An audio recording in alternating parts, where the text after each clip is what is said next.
Well, Patrick, summertime is when most of us get to relax, but the skating season was a little bit longer because of the delayed World Championships. Were you able to take any sort of break? I did have a chance to take a couple breaks along the way. I figured it out, and it's really important for me to have a good off time, off from skating, and kind of get that alternate world experience so that when I come back in the season, I'm a bit fresher. I had the chance to go to Singapore. I had the chance to go to Dubai, and and also I just came back from California, from San Francisco. So I had a few separate weeks here and there to enjoy myself. Okay, not too many people can say they're in the Guinness World Book of Records, but you were given that distinction after your performance at the Worlds. You had the highest ever short, free, total score. What was that like to know that you're now in the Guinness World Book of Records? It's an unbelievable feeling because as a child, going to elementary school, I'd always sneak into the library and read it, and it was like a extremely rare privilege to be able to read the book because it was in the part of the library where it's a lot of unique books, and to be in it now is truly a special feeling. And I keep saying it, and I'll continue saying it, is that it was actually a greater news for me to find out that I broke the records than I actually won Worlds. So yeah, the World Records is a special feeling, a special title to have, since everyone knows what the Guinness Book of World Records is all about. Huge year for you last year. What's the most important thing that you'll take away from the experience and all the success that you had?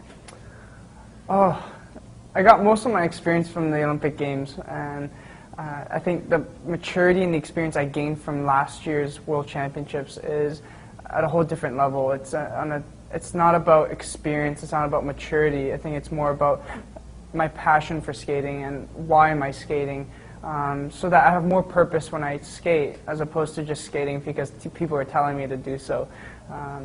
So I've kind of realized, what my purpose is and what I'm trying to show to the audience, what I'm trying to express through skating.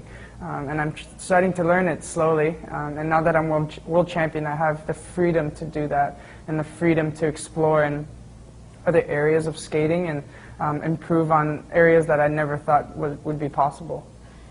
You've heard from so many different world champions, no matter what the sport, saying winning that first world title was difficult, but coming back, winning another and another, that separates the men from the boys, so to speak. Do you understand maybe now a little bit more why they may say that?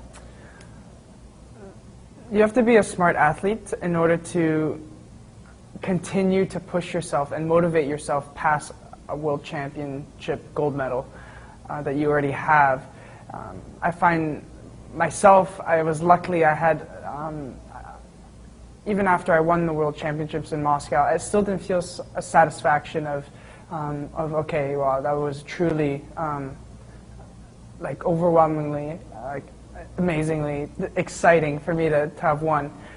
It just felt, I just did my job and I got there and I did my job and I left. But this year I can really feel that I'm starting to grow, and you have to continue to push yourself by almost putting yourself as your own competitor. So I've put myself, my last year's self, the Phantom of the Opera, as my competitor this season. And even though there's no other athletes that were ahead of me, I think others will be working quite hard and it'll be close. I don't think the entire season will be that much of a gap. It'll be much closer. But I'll continue to just look ahead and look at myself as a comparison, and I may not beat myself technically, but there's as a program, as the performance, interpretation, and I think I can improve in those areas from last year.